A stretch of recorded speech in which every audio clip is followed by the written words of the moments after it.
Hello साथीहरु, यो जति स्टिकर छ भने मैले एमएस वर्डबाट बनाएको छु। यदि तपाईहरु पनि एमएस वर्डबाट यस्तो स्टिकर बनाउन चाहनुहुन्छ भने यो भिडियोलाई सुरुदेखि अन्तसम्म पुरै हेर्नु होला। भिडियोलाई लाइक गरेर च्यानललाई पनि सब्स्क्राइब गरिदिनु होला। ल साथी, अब हिँड्नु हामी चाहिँ भिडियोतिर। सबैभन्दा पहिला हामीलाई चाहिँ एमएस अफिस ओपन गर्नको लागि हामीलाई जानुपर्छ स्टार्ट मेनुमा। स्टार्ट मेनु क्लिक गरिसकेपछि विन्डोज 7 मा चाहिँ आउँछ माइक्रोसफ्ट अफिस 2007 को अप्सन, यसलाई क्लिक गरिहाल्नुपर्छ। हामीहरु चाहिँ माइक्रोसफ्ट अफिस ओपन भइसकेको छ। अब चाहिँ यसमा स्टिकर बनाउनको लागि हामी जानेछौँ पेज लेआउटमा। त्यसपछि मार्जिनमा क्लिक गरेर न्यारो सिलेक्ट गर्नेछौँ और ट्यान्टमा चाहिँ फोर्ट लेख्नेछ नै रहनेछ। साइजमा चाहिँ हामी लिनेछौँ A4 साइज। त्यसपछि हामीहरु यस्तो पेज ओपन भइसकेको छ। अब चाहिँ हामीलाई स्टिकर बनाउनको लागि जानेछौँ इन्सर्टमा शेपको बटनमा क्लिक गरेर कुनै पनि शेप हामी यसमा सिलेक्ट गर्नेछौँ। त म चाहिँ यो शेप सिलेक्ट गरिहाल्छु। यसको ब्रेथमा हामी लिनेछौँ 2.2 र लेन्थमा चाहिँ हामी यसको लिनेछौँ 3.6 अनि हामीहरु चाहिँ यस्तो प्रकारको शेप आइसकेको छ।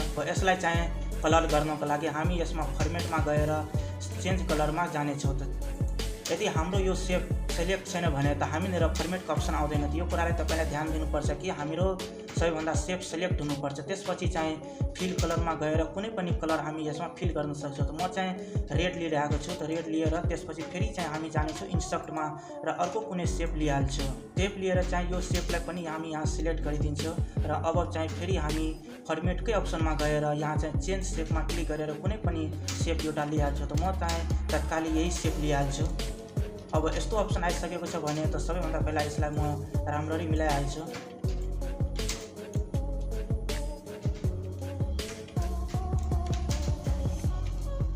चाहिँ हामीलाई यसमा टेक्स्ट लेख्नु छ।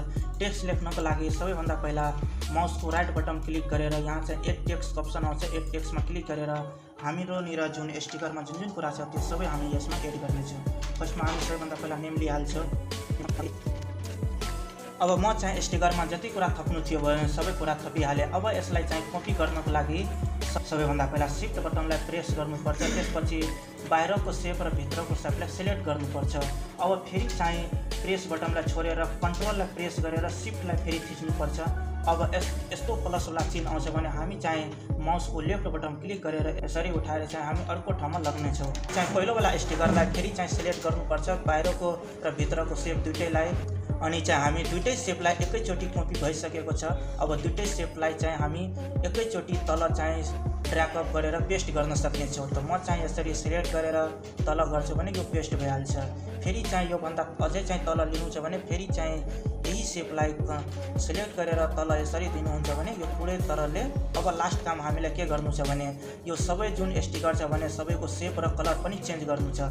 त म एक एक गरेर सबैको कलर र शेप चेन्ज गरिहाल्छु।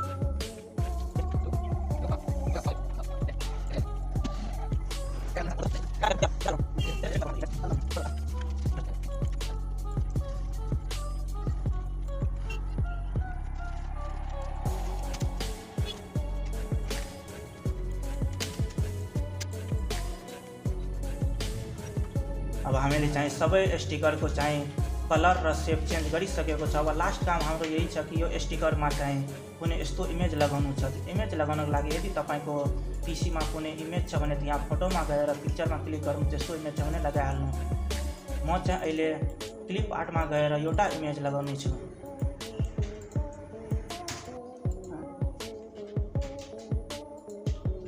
त्यसपछि इमेजमा क्लिक गरेर यसको शेप पनि चेन्ज गरिहाल्नु र यही इमेजलाई तपाईँ पुरै स्टिकरमा कहीँ पनि लगाउन सक्नुहुनेछ।